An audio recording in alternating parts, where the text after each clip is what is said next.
Honest to God, you respond to one video by a person and all of a sudden you have to respond to all of them. Well, I'm sorry, Sablecourt, if I am not your husband. However, it is an interesting question and I will respond to it. So, which 3 authors would you invite to tea?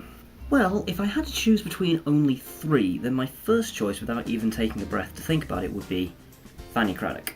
And I can hear you saying it already. Wait a minute, wasn't she a cook?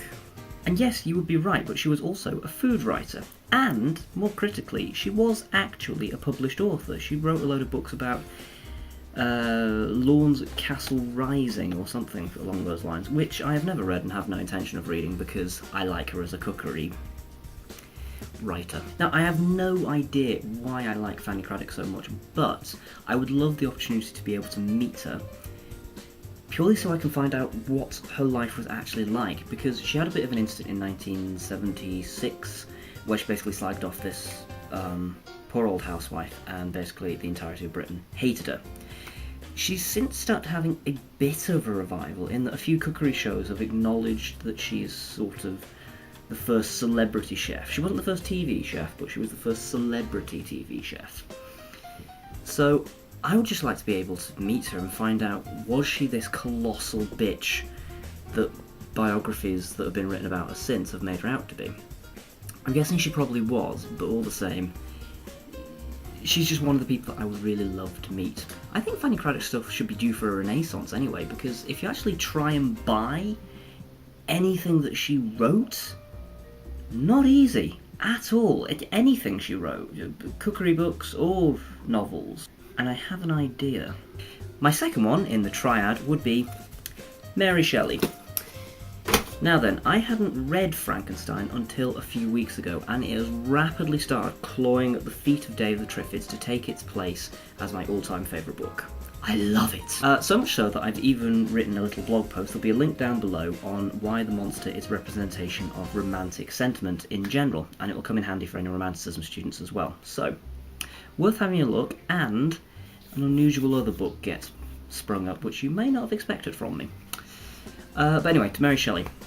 She lived in a time where the rulebook was getting thrown out the window. Religion, science, all this was being challenged. Even politics was very interesting at the time. So you've got the French Revolution, you've got the Reign of Terror, you've got all these little bits and pieces that are happening.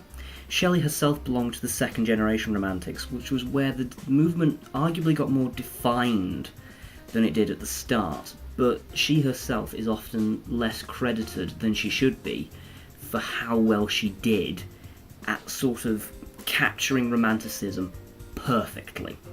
In addition, Shelley is also an atheist long before Dawkins made it cool.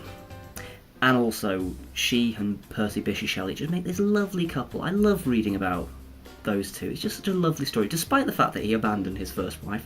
That bit not so nice. And the fact that she lost 3 children. That bit again, not so nice. But if I invited Mary Shelley along, she'd have to bring a husband, so it's kind of a 2-in-1 deal, and I would love to talk about his poetry anyway, because it's great stuff. I mean, if nothing else, we'd get to bitch about how shit living under a Tory regime is, so that'd be grand. Now then, for my third choice, I very nearly said Nigel Slater, but I thought it would be a bit unorthodox to have 2 food writers in there. And he's alive as well, so there's still a chance to actually invite him to tea.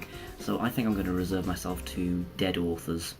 So I'm going to choose John Wyndham. One of my favourite genres is the disaster movie sort of genre before movies. I like any kind of novel where things go to shit.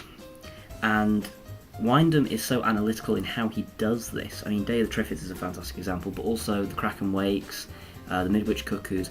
There's this weird sci-fi element, but the way he paints the picture of normal society and how things are carrying on perfectly normally is perfect. Even today, like 60 years in advance of when he wrote the novels, the picture of urban society has changed so little, apart from maybe, like odd mentions to radios and not mentioning TVs and DVDs not getting a look in. But apart from those tiny little minute details which root it in the past, the picture is so perfect and so urban.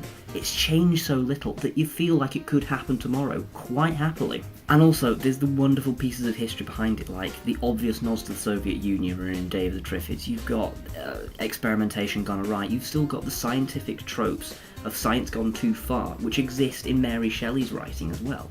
It's fantastic. Right, I've ranted on long enough now about my favourite authors. You may have noticed I've come home. I'll cover that in another video. For the time being, have fun. It's been 4 days since I started speaking like Russell Crowe, and I've not been able to stop. All of my mind has been filled with vengeance. I think back of my time, husband to a murdered wife, father to a murdered son, and I will have my vengeance in this life or the next. Unless, of course, I'm Robin Hood, then I have sex with Kate Blanchett. This is Russell Crowe, saying goodnight.